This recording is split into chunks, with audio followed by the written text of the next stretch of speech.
Hello Raj, మొన్న నువ్వు propose చేసావు కదా, ఇప్పుడు యాక్సెప్ట్ చేస్తున్నా. కలుద్దామా? ఓకే. Yeah okay. ఇంకా ఏ ధైర్యంతో మగాళ్ళు నిన్ను నమ్ముతారనుకుంటున్నావు? డబ్బు లేకపోవచ్చు, ఈ అందం ఉంది కదా ఈ మొగాళ్ళని పడేయటానికి.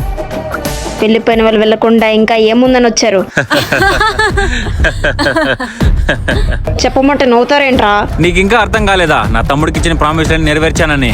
నిన్ను మోసం చేసి నీ జీవితంతో ఆడుకుని దాన్ని వదిలిపెట్టను రా, వదిలిపెట్టను. చెప్పానుగా, ఏ డబ్బుని నీ అందాన్ని చూసి ఎగిరావో అవే లేకుండా చేశానని. ఏమవుతుందో అర్థం కావట్లేదా? అయ్యో ఏంటి ఒళ్ళంతా కాలుతోంది?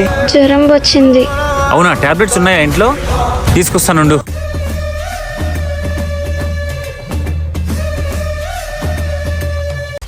ఏంటి కృష్ణ అది? ఇది పాలలో గాని నీళ్ళలో గాని కలుపుకొని తాగితే తాగిన వాళ్ళ ఒంట్లో తేళ్లు జెరులు పాకుతున్నట్టు ఒళ్ళంతా పెద్ద పెద్ద దద్దుర్లు వచ్చేసి చూసే వాళ్ళ మనల్ని చీకొట్టేలా మనల్ని మనమే అసహించుకునేలా చేస్తుంది ఈ మందు. దీనికి విరుగుడు నాకు తప్ప ఇంకెవ్వరికి తెలీదు.